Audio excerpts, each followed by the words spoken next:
തേന്മാവിൻ കൊമ്പത്ത് കൊതിച്ചതും വിധിച്ചതും June 29 മുതൽ എല്ലാ ദിവസവും രാത്രി 9 മണിക്ക്. ഹൈടെക് സിറ്റി പ്രോജക്റ്റിലെ എഗ്രിമെന്റിൽ പ്രണവ് സൈൻ ചെയ്ത് കഴിഞ്ഞാൽ പിന്നെ ഞാൻ ഉദ്ദേശിക്കുന്ന പോലെ തന്നെ കാര്യങ്ങൾ നടക്കണം. അങ്ങനെ നടന്നു കിട്ടിയാൽ പ്രണവിനെ കൃത്യമായിട്ട് കാര്യങ്ങൾ ബോധ്യപ്പെടുത്താനും CKC ആണ് എല്ലാ പ്രശ്നങ്ങൾക്കും കാരണമെന്ന് അവനെ മനസ്സിലാക്കാനും പറ്റും. പ്രണവിനെല്ലാം ബോധ്യപ്പെട്ടു കഴിഞ്ഞാൽ പിന്നെ എനിക്ക് ഒന്നും വേണ്ട.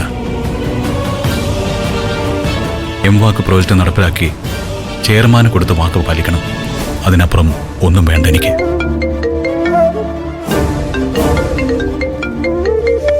ഹലോ സർ, എന്തായി സർ? ഞാൻ ഗൗതമിന് തന്ന വാക്ക് ഒരു വ്യത്യാസമില്ലാതെ പാലിച്ചിട്ടുണ്ട്. പ്രണവ് എംവാക്ക് പ്രോജക്ടിന്റെ എഗ്രിമെന്റിൽ സൈൻ ചെയ്ത് കഴിഞ്ഞു. Thank you sir, thank you very much. ഞാൻ ഗൗതമിനോട് ഇങ്ങനെ ഒരു ഡീൽ ഉറപ്പിക്കുമ്പോൾ തന്നെ പറഞ്ഞതാണ്. വാക്കുകൾ കൊണ്ടുള്ള നന്ദിയല്ല എനിക്ക് വേണ്ടത്, തിരിച്ചും വാക്ക് പാലിച്ച് പ്രവർത്തിച്ച് കാണിക്കുകയാണ് ഗൗതം ചെയ്യേണ്ടത്. ഇനി എനിക്ക് ഒരു മാസമൊന്നും വേണ്ട സർ. ഒരൊറ്റ ആഴ്ചക്കുള്ളിൽ ഞാൻ മുന്നിൽ നിന്ന് എംവാക്ക് പ്രോജക്റ്റിന്റെ പണി തുടങ്ങിയിരിക്കും. ഇത് ഞാൻ തരുന്ന വാക്കാ. ഗുഡ്. സാറ് പറഞ്ഞതുപോലെ നമ്മുടെ ഭാവി നഗരങ്ങൾ എങ്ങനെയായിരിക്കണമെന്ന് അഭിമാനത്തോടെ എംവാക്ക് പ്രോജക്റ്റിലൂടെ ചൂണ്ടിക്കാണിക്കാനാവും നമുക്ക്. ഓക്കെ സർ, ശരിയെന്നാ ഞാൻ വെക്കട്ടെ. ഓക്കെ. ആരോടായിരുന്നു എംവാക്ക് പ്രോജക്റ്റിനെ കുറിച്ച് പറയുന്നത് കേട്ടല്ലോ? കൈവിട്ടു പോയ പ്രോജക്റ്റല്ലേ, ഒരുപാട് സ്വപ്നം കണ്ടോന്ന്. അതങ്ങനെ മറന്നു കളയാൻ പറ്റുമോ? ഗൗതം സൈൻ ചെയ്ത് കൊടുത്തില്ലേലും കുഴപ്പമില്ല. ആ രാജീവ് മാധവനെ ഗൗതം ഒന്ന് വിളിച്ചു പറഞ്ഞ ആ പ്രോജക്റ്റ് അവർ പ്രണവിന് കൊടുക്കും. ഗൗതമിനോട് ഇങ്ങനെ ഒരു ആവശ്യം പറയുന്നത് തെറ്റാണെന്നറിയാം. അതിന്റെ പേരിൽ എന്നോട് ദേഷ്യപ്പെടരുത്. എന്തൊക്കെ പറഞ്ഞാലും പ്രണവ് നമ്മുടെ കുഞ്ഞനിയനല്ലേ. അവൻ ആ പ്രോജക്റ്റ് കിട്ടുന്നെങ്കിൽ കിട്ടിക്കോട്ടെ ഗൗതം. ഹൈടെക് സിറ്റിയുടെ എംവാക്ക് പ്രോജക്റ്റ് ചെയ്യുന്നതേ പ്രണവ് തന്നെയായിരിക്കും. അതെങ്ങനെ? ഗൗതമിന്റെ സമ്മതപത്രം ഇല്ലാതെ തന്നെ അവര് പ്രോജക്റ്റ് പ്രണവിന് കൊടുത്തോ? അങ്ങനെയായാലും കുഴപ്പമില്ല, അവനാ പ്രോജക്റ്റ് കിട്ടുമല്ലോ. എന്താ ഗൗതം ഉണ്ടായത്? എന്നെ അറിയിക്കാത്ത ഒരുപാട് രഹസ്യങ്ങള് നീ ഇപ്പൊ ഉള്ളിൽ ഒളിപ്പിക്കുന്നില്ലേ? ഈ രഹസ്യം എന്റെ ഉള്ളിൽ ഇരുന്നോട്ടെ. എന്തായാലും ഇപ്പൊ സംഭവിച്ചുകൊണ്ടിരിക്കുന്ന എല്ലാം നല്ലതാണെന്ന് കരുതിയാ മതി. നിധി, നീ ഇത് എവിടെ പോയേക്കാ? ഓട്ടോ വന്ന് കിടക്കുന്ന കണ്ടില്ലേ? അമ്മയും കൊണ്ടേ ഒന്ന് ഹോസ്പിറ്റലിൽ പോണം. ഓട്ടോ വന്നോന്ന് അപ്പോയിന്റ്മെന്റ് എടുത്തിരുന്നതാ. ഞങ്ങളൊന്ന് പോയിട്ട് വരട്ടെ. നിധി, ദാ വരുന്നമ്മേ. ഗൗതം, ഞാൻ ഇറങ്ങട്ടെ.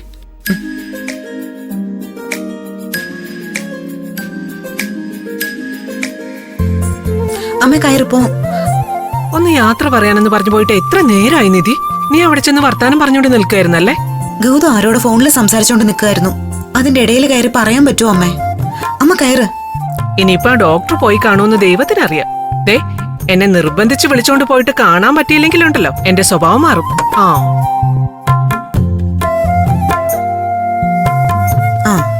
ഡോക്ടറെ എങ്ങും പോവില്ല.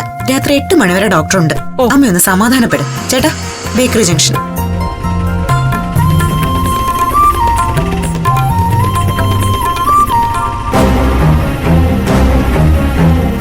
അമ്മയും നിധി ഇവിടെ ഇല്ല. നിർമ്മലാമ്മ തനിച്ച. ഏതു വിധേനയും ഈ അവസരം മുതലാക്കി നിർമ്മലാമ്മയെ കൊണ്ട് എന്റെ അച്ഛൻ ആരാണെന്ന് പറയിപ്പിക്കണം. ഇന്നാ സത്യം എനിക്ക് അറിഞ്ഞേ പറ്റൂ.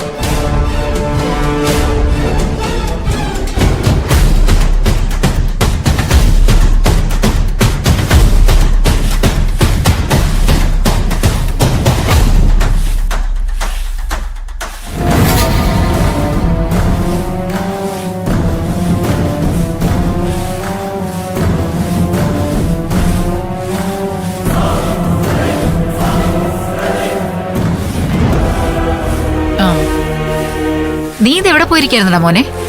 നിധി നിന്നെ അന്വേഷിച്ച് നടക്കുകയായിരുന്നല്ലോ. ഞാൻ ടെറസിൽ നിൽക്കായിരുന്നു. അവൾ എന്നെ വന്ന് കണ്ട് പോവുകയും ചെയ്തു. ഭാഗ്യത്തിനാ ഡോക്ടറിന്റെ അപ്പോയിന്റ്മെന്റ് കിട്ടിയത്. ചെക്കപ്പിനുള്ള ഡേറ്റ് കഴിഞ്ഞുവെന്ന് പാറൂട്ട് പറഞ്ഞതുമില്ല. നിധി ചോദിച്ചപ്പോഴാ ഡേറ്റ് കഴിഞ്ഞ വിവരം പോലും പറഞ്ഞത്. നീ വാ, ഞാൻ ചായ ഉണ്ടാക്കി തരാം. അമ്മേ, എന്താ മോനെ? കാത്തിരിപ്പിനും ക്ഷമയ്ക്കൊക്കെ ഒരു പരിധിയുണ്ട്. പ്രത്യേകിച്ച് സ്വന്തം അച്ഛൻ ആരാണെന്ന് അറിയാൻ കാത്തിരിക്കുന്നവർക്ക്. സമയമായിട്ടില്ലെന്നും അതാവുമ്പോൾ ഞാനെല്ലാം തുറന്നു പറയാമെന്നുള്ള അമ്മയുടെ ഈ മറുപടി കേട്ട് കേട്ട് സത്യത്തിൽ എനിക്ക് മടുത്തു. അമ്മ ഇപ്പൊ നല്ലൊരു അവസരം. ഇവിടെ ഇപ്പൊ ആരുമില്ല. നിധിയോട് പോലും ഞാനത് പറയുകയില്ല. വെറുതെ ഒന്ന് അറിയാൻ വേണ്ടി മാത്രം അമ്മയ്ക്കൊന്ന് പറഞ്ഞുകൂടെ എന്റെ അച്ഛൻ ആരാണെന്ന്? ഒരമ്മയുടെ മുമ്പിൽ അച്ഛൻ ആരാണെന്ന് അറിയാൻ വേണ്ടി ഇങ്ങനെ യാചിക്കുന്ന ഒരു മകന്റെ അവസ്ഥ അമ്മ ഒന്ന് ആലോചിച്ച് നോക്ക്. എന്റെ ജീവിതത്തിലെ ഇന്നത്തെ ഏറ്റവും വലിയ സങ്കടം എന്ന് പറയുന്നത് പോലും അതാണ്.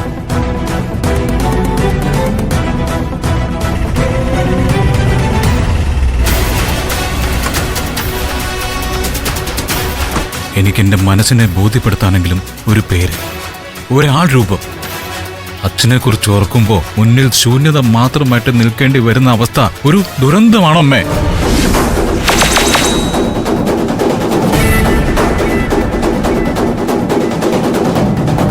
പ്ലീസ് ഒന്ന് പറ, ആരാണ് അയാൾ? ഞാൻ ആ പേര് പറയാത്തത് വേറൊന്നും കൊണ്ടല്ല മോനെ. ഇപ്പൊ അത് പറഞ്ഞാൽ വലിയ പ്രശ്നങ്ങളുണ്ടാവും.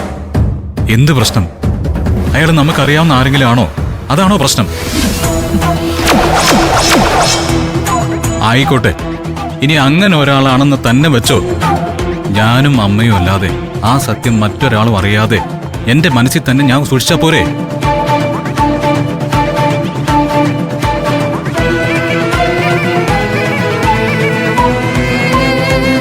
ഞാൻ ചോദിക്കുന്നത് എന്റെ അവകാശമാണ്. ആ ചിന്തയിൽ എന്റെ മനസ്സ് കലങ്ങിക്കിടക്കുക ഇപ്പോ. സത്യം പറഞ്ഞ ജീവിതം വഴിമുട്ടി നിൽക്കുന്ന ഈ അവസ്ഥയിൽ എനിക്കൊരു നല്ല തുടക്കം കുറിക്കാൻ എന്റെ അച്ഛനാരാണെന്ന് എനിക്ക് അറിഞ്ഞേ പറ്റൂ. ആ പേര് ഇന്ന് ഇവിടെ വെച്ച് അമ്മ എന്നോട് പറയണം.